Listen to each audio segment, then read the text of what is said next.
have to click the button. Well. This is a rare sighting. First of all, on my podcast, I don't know how many, if ever, I had two people at the same time on my show, two lovely, long friends, Adam and Shelley. In your own words, I'm going to start with you, Shelley. Who are you? My name is Shelley Onderdonk. I am a mother of 3 children and a veterinarian. I live in Aiken, South Carolina. I grew up in California, but have found this city of Aiken and the state of South Carolina to be a great horse town and place where I've been able to pursue my dreams of working with horses. Well, I love how you start with "I'm a mother of 3 kids." It's very personal, and I like that. Hey, Mr. Snow, Adam, who are you? So I am Adam Snow. Minter and I roomed together at Yale for 3.5 years. I have enjoyed a long career in playing polo professionally for almost 34 years. I retired from playing tournament polo last spring, and Shelley and I live on our farm here in Aiken, South Carolina. So you just said you retired from polo, playing competitive polo. What was that like? So it wasn't as difficult as I thought it might have been. It just felt like the right time. I had had a hip replacement November 2021, and had a couple tumbles the next season I tried to play, and felt like the polo gods were trying to tell me something, and I had always planned to retire before I turned 60. So I'm still very much involved in the sport, playing coaching league, pro-ams, announcing, writing, but I decided to step away from the polo in the trenches. Well, I suppose I'm wondering, because I've interviewed many athletes on my show over the years, and typically the idea of leaving a sport is sort of it's an identity. I'm a professional rugby player. I'm a professional football player, and typically you retire at a younger age, not meaning to be ageist or anything, but retiring from polo at this age, maybe there's also an element of the age factor that really obviously helps to indicate you need to stop playing professionally. Totally. I feel calm and comfortable and ready for this next phase. But there's a funny story out of college where, I was playing other sports. My mom talked to Shelley and said, I'm worried about Adam now that he stopped playing sports, finding the next adrenaline boost. And what did I do? I found the one sport that I could pursue long term and kept going for those adrenaline kicks. But now I'm happy to move into another stage of my career, taking a course on coaching and sports administration, doing a lot of different things, and not missing tournament polo, honestly. Nice. Well, I do want to start with this piece about you're playing other sports, because I arrived at university in our flat, or our place up on the 6th floor up in the Silliman College. And there's this guy who's freshman player of the year, Ivy League player of the year, lacrosse. Then you're but that's not my good sport. Oh, really? Oh, well, I play ice hockey, captain of the Yale hockey team. And then that's not even your best sport. Polo. I'm just wondering, to what extent, and curiosity level, is how lacrosse, hockey, polo, what's the story in your head after all these years about how they intertwine? Which one helped each other the most? Yeah, I mean, they definitely helped each other. A lot of people describe polo as hockey on horseback. I'm in a little bit of a disagreement with the USPA right now, who is promoting kids to not go to college and pursue polo professionally. And I feel like I never could have made it to 10 goals without my college experience. And that is not only sports, but partly the different sports, as well as the people skills and the learning that we did through those 4 years. That's helped me immeasurably, dealing with amateur patrons, planning out things, and eventually with the horse element as well. So the sports have all combined. They've all helped my polo career. And I used to follow balls around even when I was a little kid. We had a dog named Fasulo who lived his life with a ball in his mouth. And Shelley says, I'm like Fasulo. which isn't so different to how my wife talks about me running after yellow balls, usually my case. Right. So Shelley, there's a question that I need to ask you, which relates to the relationship of women or girls with horses. My daughter, when she was younger, had this fascination for the horse.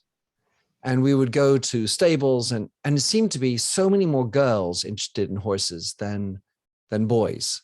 And I was wondering how this idea of horse crazy, it seemed like it was constantly a girl story.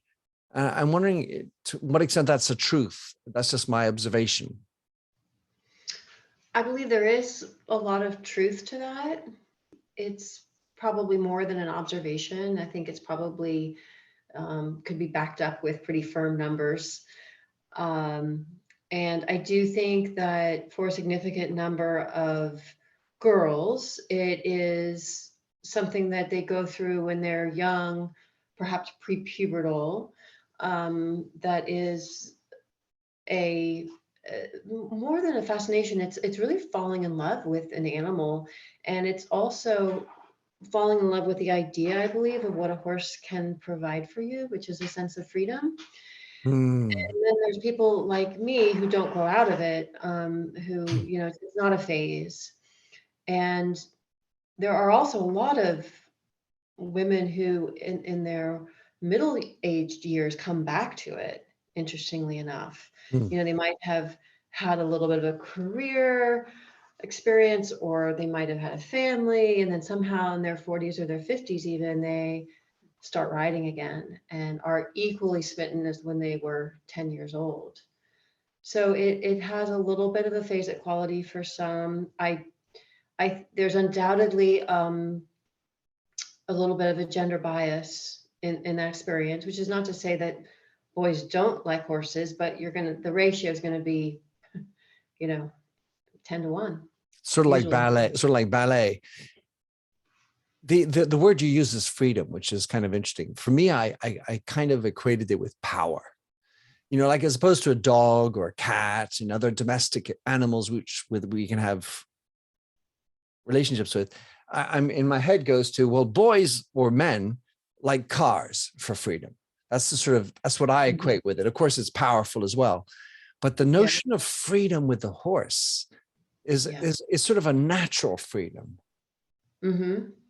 Yeah, I used to have dreams as a young girl of galloping a horse, across a huge landscape, like on a ridge and stuff. Yeah. Love it. So one of the things I really enjoyed in reading your book, Winning with Horses, is this notion of a reservoir of trust. I think it's so relevant in our lives today in general, amongst human beings. Creating a reservoir of trust. How do you go about doing that with a horse? So Shelley. It's very methodical, and it very much depends on the situation and the individuals involved. I would say, for example, with horses that we have bred on our farm, so we call that a homebred, it comes pretty easily because you are around that foal from the day that it's born. You are spending time with it over months and years before you would ever even think about, trying to put a saddle on it or ride it. Whereas a horse that you might get in from a different situation, they come with baggage. And so there's going to be sometimes a little bit more difficult or a longer process for that horse to trust you. But it is a process in everything that you do with the horse, from, catching it in its field to spending time with it perhaps at liberty in a round pen, to eventually riding it. And the horse starts to understand that your language with them, which is back to this idea of a conversation that you're having, can be predictable and is not going to ever overface them. Or, I mean, you might have to be firm with them sometimes, but that is different than being unpredictable or frightening or, where they feel, I mean, they're just like any animal, any mammal. They want security most of all, and comfort. Well, one of the things that I was understanding is this notion of being predictable and being consistent is something that horses will pick up on. That's a fair statement. Yes, it is. But the other thing that they really pick up on, and I mentioned this in the book a little bit as well, is your base emotional state.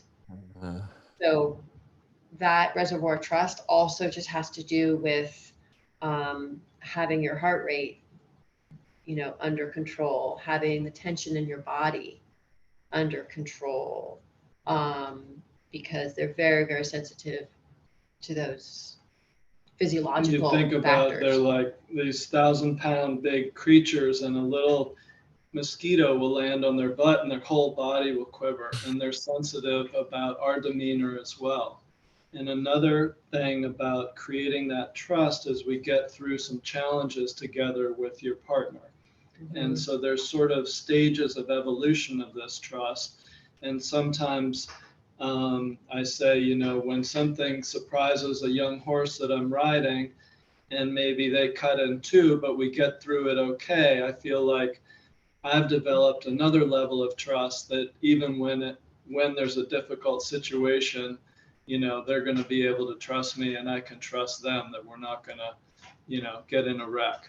Or so that just like human beings, getting through the challenges is another way of developing trust. It's not unlike a relationship with a human where, you kind of, a lot of water passing under the bridge. And if all of that is, I mean, even despite challenges, if, that trust isn't broken, the relationship builds.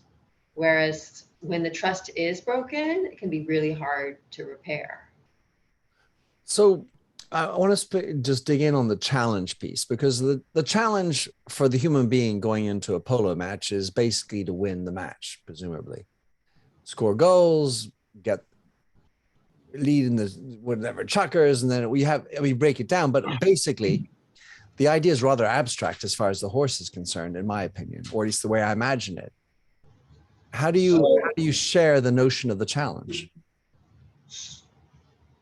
Well, I've got one idea. idea. You go ahead. So we were talking about freedom, and I think the freedom, which what I'm looking for going into a match is I basically can play with my eyes and trust that me and my horse are going to move accordingly, is freedom comes through preparation. So the preparation that we do back in the barn over years is, and there's challenges during that time, which we get through, is what gives us the freedom to compete freely in competition, whether it's on the polo field or in an event course or a different kind of equestrian competition. Yeah, and I like the idea of, it's from, child rearing of optimal frustration, where you have to push just enough so that you're challenging. And so I mean, wouldn't be true for a horse that's just used for pleasure or trail riding or something like that, but any competition horse that is trying to continually improve, because even the very best in the world are still continually trying to improve. There's this point where you're just always at that optimal frustration. You don't want to under challenge and be boring, and so that would be true for polo ponies or for event horses, or any horse that is going to the Olympics, competing at an international level in anything. there's always that little room for improvement. One of the things that, and I was mentioning before we started recording about how I talked with Hervé Franceschi about his conversations with horses, is they pick up, as you were saying, Adam, about little things that you're feeling. And yet in the book, you talk about the 4 things that drive the motivation of horses. And one of them is safety, comfort, play, and food. And I sort of feel that that also is rather useful for us as human beings to remind us about what's important in life. But the idea of this communication with a horse who if you're not true with yourself, will the horse pick that up? Adam, what do you think? I think the answer is yes, but I'm going to use Shelley as an example. When she's doing acupuncture on these horses, she needs to be in the right frame of mind and, you know, a sense of positivity stepping into their stall. And I believe I'm right that you won't go in unless you feel that, because it's that important to your work. The same becomes true when we're riding or playing the horses. Most of the wrecks that I've gotten in riding singles is when I'm in a rush. And I've learned over the years that, you know, just trying to sneak a ride in 10 minutes when I need to run off and do errands is not the smartest thing to do, particularly with a horse I don't trust completely. So it is hugely important what state of mind we're in when we're interacting with the horses. And Shelley, does that change according to the horse, or is it specifically you with you before the horse? It's mostly me with me. It's mostly me being in the right frame of mind, because if I'm in the right frame of mind, then whatever the horse presents, and there'll be many different types of horses, I can adapt to and work with.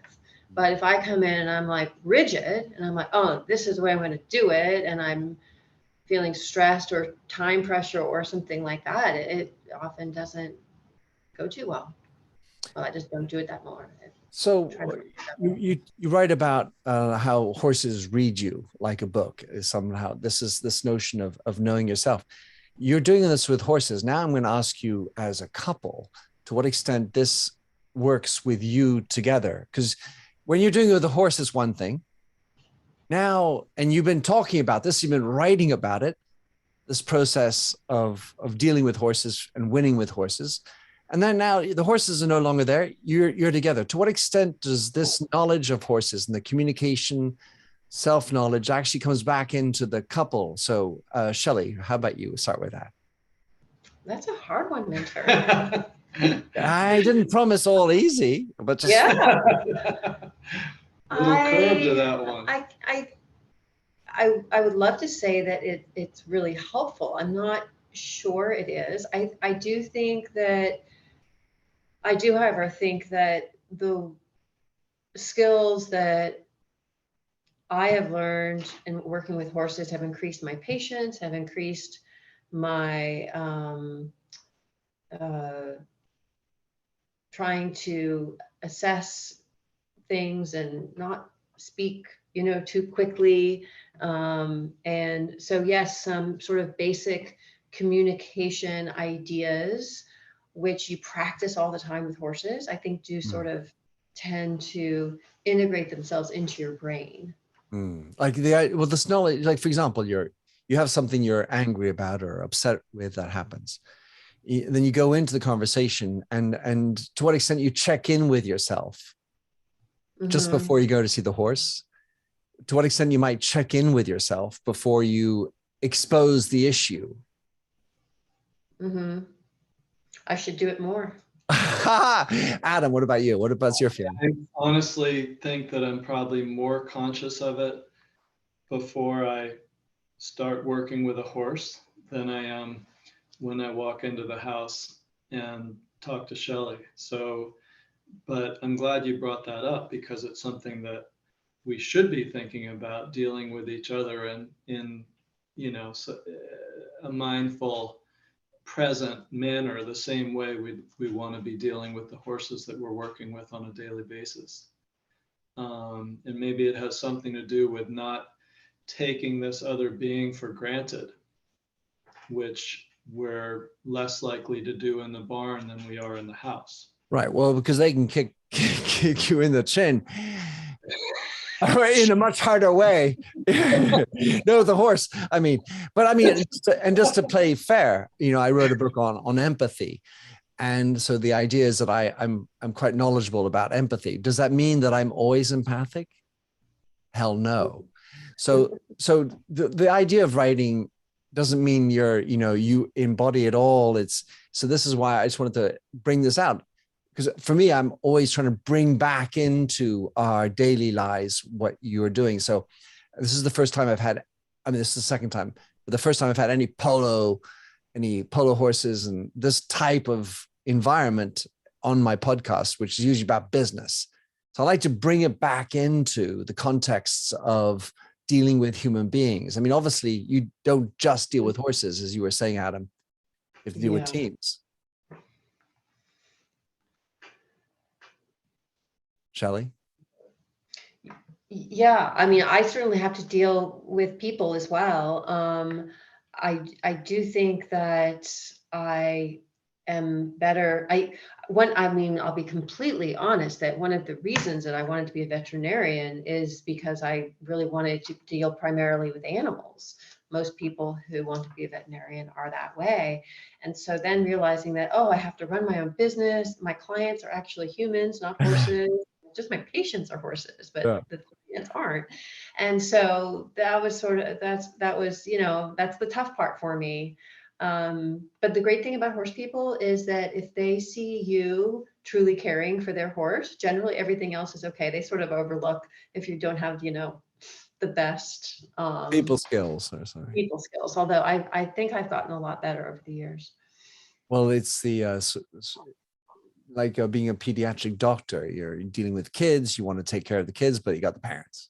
Yeah, it's exactly the same analogy. But you guys are horse people. One of the things I really enjoyed, Shelley, when you explained to Adam, and I'm trying to find is just when you were trying to help Adam to understand horses, or to get into a state of mind. I'm trying to find my notes where I said it. Think about getting to the ball first.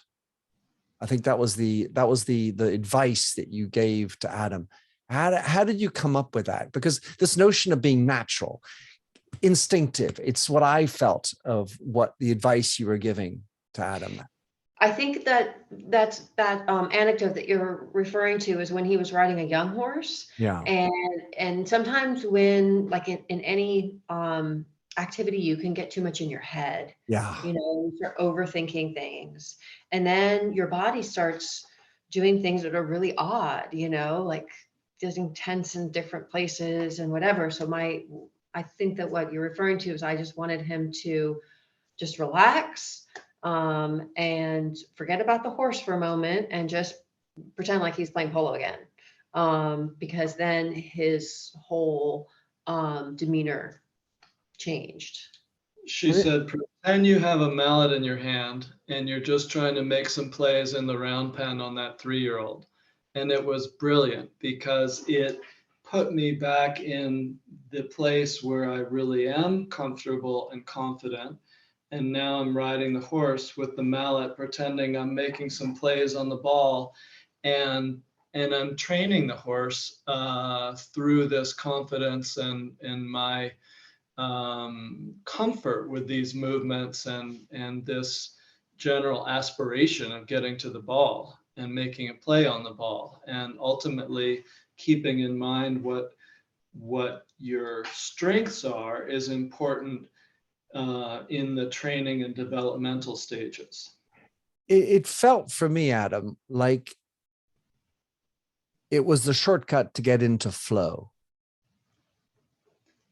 That's totally accurate.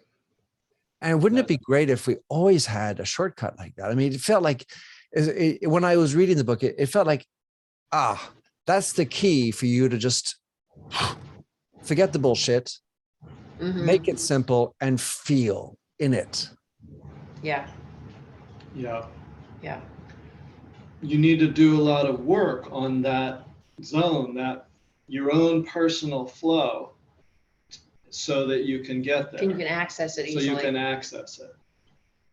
Right. But when she said that, I was like, I got that, that feels good, and that is accessing that flow because of the hundreds or thousands of hours that I have followed that ball around. And now I'm doing the same thing on a 3-year-old, but in a more quiet, gentler manner. So it's not something that I picked up in the book, but do you have that same sort of process when you actually, when you were playing competitively? Is there something that sort of drop kicked you into the mode? Because obviously you had such an ability, but you also have different horses in each of the chukkers, right? You're constantly, there's so much dynamism in a match, but how do you get into a flow when you have 6 different horses? I think it's 6 chukkers, right? Yeah, I mean, you just trust these skills, and you trust. He's breathing. Yeah, that was the first thing I thought of. I breathe. That when you were asking that question, I mean, I'm thinking about things so fundamental as keep the air flowing in and out, and my eyes on the ball, and that's how I enter games in the Argentine Open with those 2 points. Performance cues written on a note card in my bag, but that is also good riding too, is to breathe and look where you want to go. It's probably good cycling, good soccer, good many sports, and maybe even in a business meeting. I'm always trying to look where I want to go, not where I don't want to go. So business meeting, breathing. Breathing, I think, is great. I know personally, I've always struggled to be a good breather. It sounds bizarre, but I would hold my breath in before hitting a shot, whereas I should sort of be exhaling as I hit the shot, poof, let it go. But I hold it in, and it sounds ridiculous, but that's what it is. And it's very, very important. I don't think we can achieve this all the time, but it's a good thing to kind of come back to. Yeah. If you can achieve it 10% of the time, you're good. Right. Yeah. Those who are exceptional can achieve it more than that. But it's like when you're meditating and you're like, wait a second, I'm not supposed to be thinking about anything, but we're human. We do think about things, and we can think about that as good news, because after we pass beyond that thought, we have a moment of stillness, which is what we're aspiring to. And it's almost like that on the playing field, is finding the quiet in the melee through breath and your contact with the horse and your eyes. Well, and I have to submit that this is because we overcomplicate things. We overthink it. And Shelley, so one of the things that I really enjoyed about when you were writing about your experience as a veterinarian is you're not your average veterinarian. You really sort of looked at it on a holistic basis. And so I wanted to provoke and think, in the veterinarian world, do people think of sometimes you're like, you're out there, you're like a little bit woo-woo, or is this more common, that your ability to add acupuncture and the different ways of almost therapy for horses? So in 2023, I'm completely mainstream. Oh. Yeah. In 1998, when I took my acupuncture course, I was considered to be at the forefront, and some people would have said woo-woo. But shortly after I took my course, like in the early 2000s, a DVM PhD started churning out research on acupuncture, then got a position at a veterinary school, and then they opened up a master's program in Chinese veterinary medicine, and it is just completely accepted now, I would say. I mean, feels like still human beings are not accepting acupuncture yet. Yeah, that's one advantage of sometimes of being in the veterinary world is there's a little bit more because there's less regulation. you know, we don't have so many things breathing down our back. There's a little bit more room for experimentation. And so, you know, the first stem cell transplants were done on horses, and you know, there's lots of things that are it's ripe for innovation, and ethically, people think it's okay to do it experimentally on a horse where they wouldn't, or it would be illegal to do that on a human. So we are the beneficiaries of that, I believe, in some realms. In other realms, maybe not so great, but certainly for regenerative medicine and for integrative medicine, like with acupuncture, the veterinary world has benefited greatly. And you mentioned humans, but think about the diagnostic advantages of dealing with an animal that can't tell you where they hurt. And that's really, really interesting to see how some pressure points show up and correlate to, you know, pain in the right ankle or whatever it may be. So there's like when we look at a human being, there's heat spots. You can sort of sometimes feel the heat of an infection or something. So part of what you're doing is also trying to understand where the problems are. Obviously, you can't sort of say, where do you hurt? They limp, it makes it a little bit more obvious. But do you also have to sort of feel the animal? I mean, not just obviously through the muscles, but do you also think about the heat coming off the animal? Yeah. I mean, that's part of what I do is a physical examination that is so much more thorough than what either a normal vet or certainly than a human physician would ever do, because your hands are on the animal.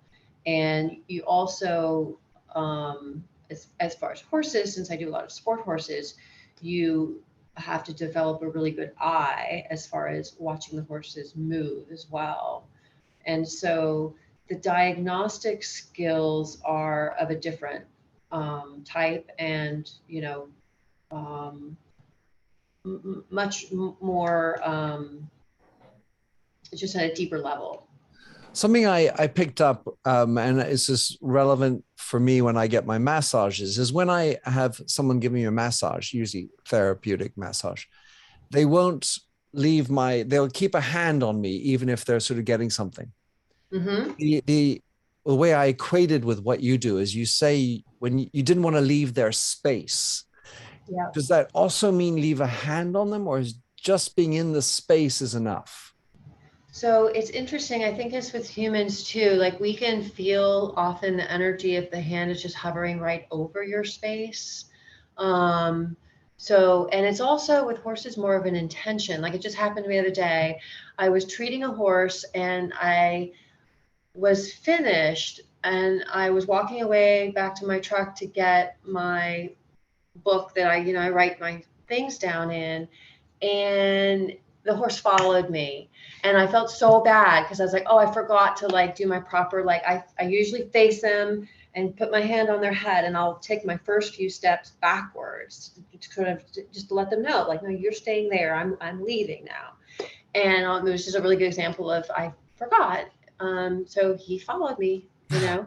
And I mean, I realized he was following me after just a couple steps, you know, so it's not like he walked across the yard or anything. But anyways, so that's just, but yes, it's very much the same idea.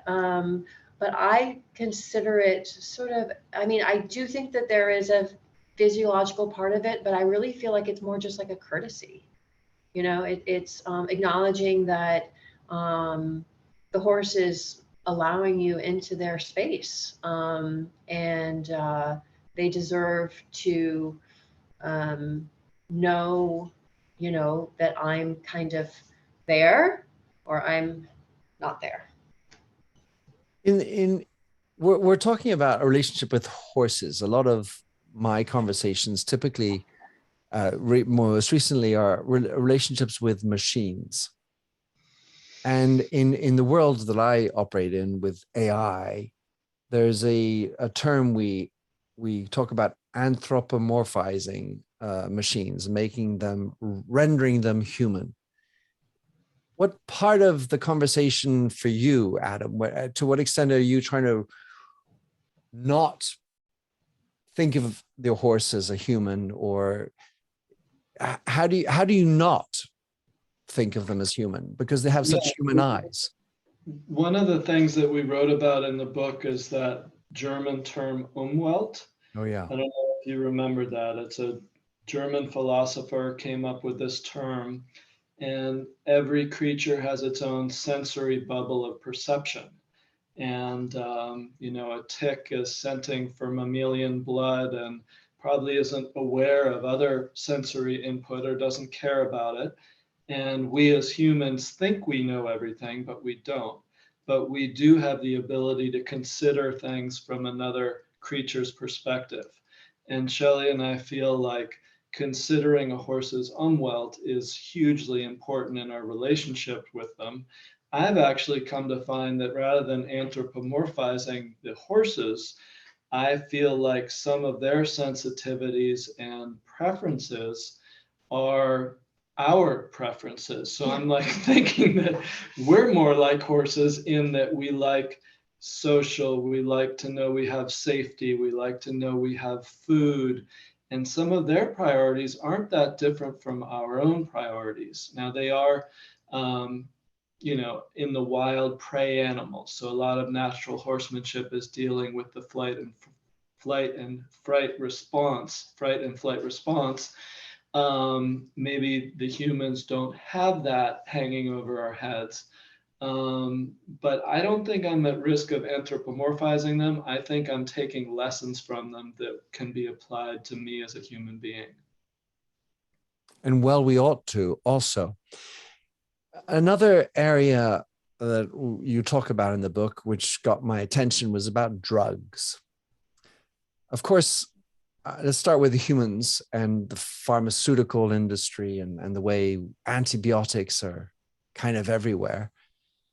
It seems, Shelley, you led with this idea of trying to avoid too many drugs, or at least give it as late as possible when it came to antibiotics, no steroids, use prevention as best as possible. Is that something that you bring into your personal lives as well, or is that just limited to the way you deal with horses? It's definitely part of my personal life as well. Yes. Which is not to say that I am at all anti-medicine or anti-science. I'm very much pro-science and pro-medicine. I just believe that really good science means looking at the whole picture and really analyzing the pros and cons and having a long-term focus. So, and then of course, like you mentioned, prevention is the most important thing. So, public health is really an important area. But we could bring a little bit more of that into our human medical sphere. This idea of prevention. My therapist, I call Matt, and I go see him. Even I have no issues, I go see him.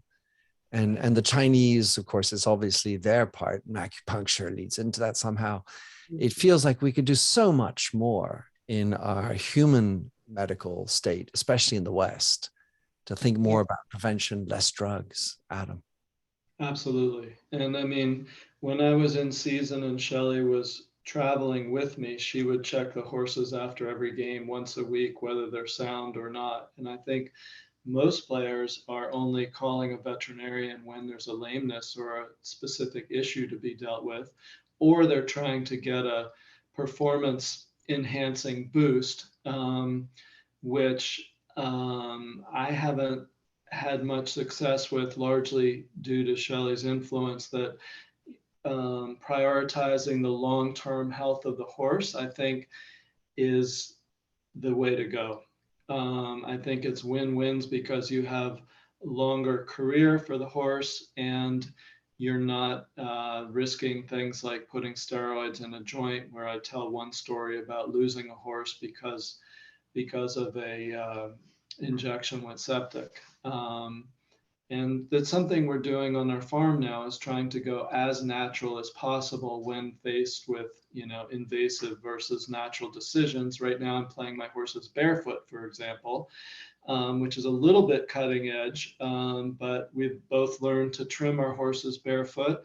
We have nice sandy soil in Aiken, and so far, knock on wood, they're holding up great playing barefoot, which is obviously the way they are out in the natural prairie. Well, just, for listeners, I raised my eyebrows because I was wondering if you were playing barefoot in the stirrups. No, what you're talking about is a horse. That's the next step, Minter. Not quite that au naturel yet. Yeah. So, sort of last area of intrigue is generally horse racing.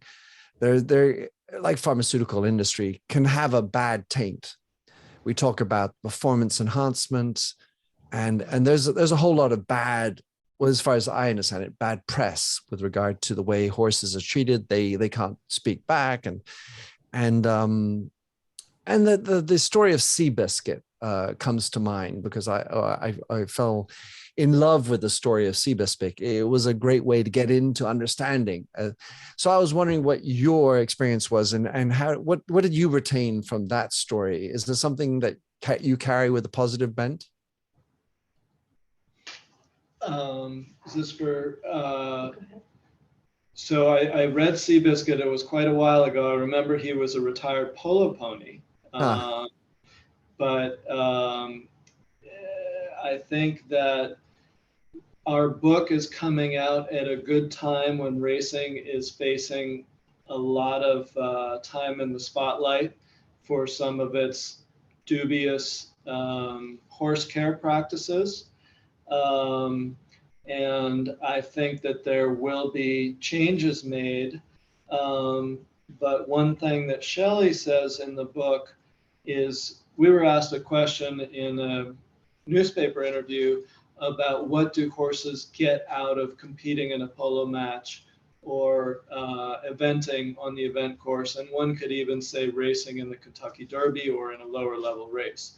And Shelley's response I really liked. I can't remember it verbatim, but it's that you can't tell me that feeding a horse well, training it properly, and allowing it to compete or perform at a high level of something that is in its wheelhouse at an appropriate level does not make the horse feel good. And I think she is right in that context, and I would defend competing horses with an ethical attitude. The problem with racing, in my opinion, in our opinion, is they're racing them a year younger than they should be.